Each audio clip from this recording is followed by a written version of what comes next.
I'm Nicole Lappin, the only financial expert you don't need a dictionary to understand. It's time for some money rehab.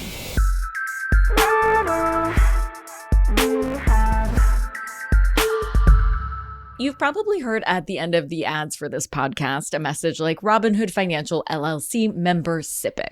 Have you ever wondered what the heck it means to be a member of SIPC? Like, is it a club? Is it a new Soho House? It's definitely not a cool membership that you're missing out on, but it is a club that you definitely want your brokerage to be in. SIPC is a kind of insurance, and in order to understand it, it's first helpful to understand FDIC insurance, which I'm sure you've heard of, but just in case, here's the scoop. FDIC stands for Federal Deposit Insurance Corporation. The FDIC issues a type of insurance paid for by banks that protects, up to a limit, any checking accounts, savings accounts, money market accounts, and CDs that are held at that bank in the event of a bank failure. It even protects money orders and cashier's checks if the bank fails. It will protect each individual for $250K per account category. Now, FDIC coverage does not protect you from fraud or human error. It only goes into effect if the bank fails, which is a very rare thing, although it did just happen twice last year with Silicon Valley Bank and then First Republic. That's probably when you last heard of FDIC insurance, and that's what allowed people who banked with SVB and First Republic to get their money back. So if a bank fails, what does that look like in practice? Let's say you have an individual emergency fund savings account with $20K in it and a joint checking account with your partner that has $500K in it. What are you covered for here? Well, both of these accounts, the individual and the joint accounts, are different categories. So they are all protected up to $250K individually per category. So your emergency fund savings account, fully protected for that $20K. And that joint checking account, well, you and your partner are each protected for up to $250K for a total of $500,000. So the money in that account is fully protected too. So as you can see, you can actually end up being covered for quite a bit more than $250,000. And if you happen to have over $250,000 in one bucket, there are specialized accounts that spread your money over multiple banks. Most of these do have limits, but the limits are in the millions of dollars. So far, I've used the word bank, but technically the phrase is financial institution. That is more correct because cash accounts at qualifying brokerages operate with the same rules and the same protections. So if you have a cash account or CDs with brokerages like Vanguard, Charles Schwab, Fidelity, Robinhood, those assets are all protected by FDIC insurance. Now, there's an identical system in place for credit union accounts. That program is the National Credit Union Share Insurance Fund, and it offers the same $250K coverage. It also offers separate coverage for joint versus individual accounts, as well as ensuring that cash assets in retirement accounts are protected. Just like FDIC insurance, you don't have to do anything since it's paid for by the credit union and applies as soon as you open the account. But neither FDIC insurance or the credit union equivalent protects securities like stocks and bonds. For that, your brokerage needs a different type of insurance. Yes, now we're talking about SIPC insurance. Thankfully, you don't have to shop for that either. Almost all brokerage firms that are legally allowed to operate in the United States provide their clients with insurance through the Securities Investor Protection Corporation, or SIPC. Again, up to a limit, which is $500K per account. The tiny fraction of firms that aren't insured sell a narrow range of highly specialized products and are required to disclose that they don't have any protection via SIPC. And just a guess, that niche type of firm isn't right for you. But your Robinhood Fund Money account, your bonds that you inherited from your grandma, or your Roth with Vanguard are all protected by SIPC insurance.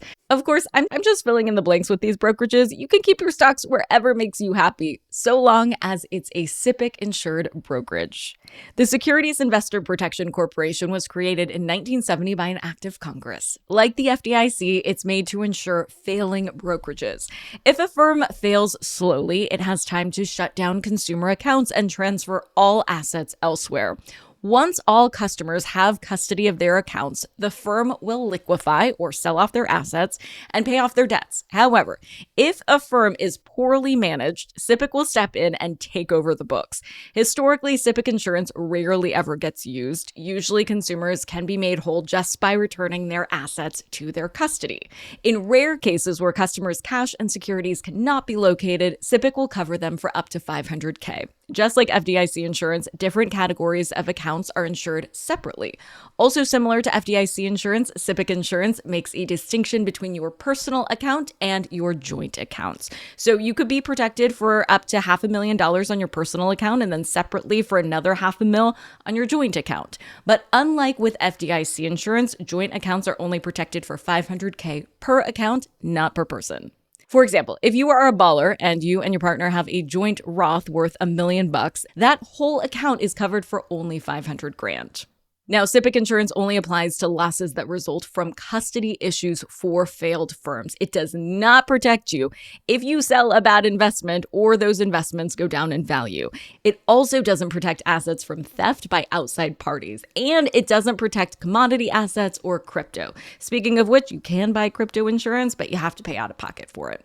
One of the most notorious cases where SIPC insurance came into play was Bernie Madoff's Ponzi scheme. His firm was taking investments from new clients to pay off old clients. Madoff's firm had both in-house clients and clients from other funds. In that situation, only direct investors of the firm were covered by SIPC. It was ultimately determined that the company was such a scam that no assets were actually being bought by the firm.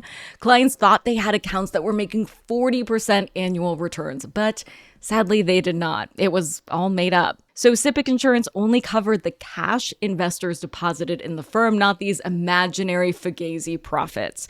Because SIPC can only be responsible for things that actually exist, not fraud with crazy made-up returns.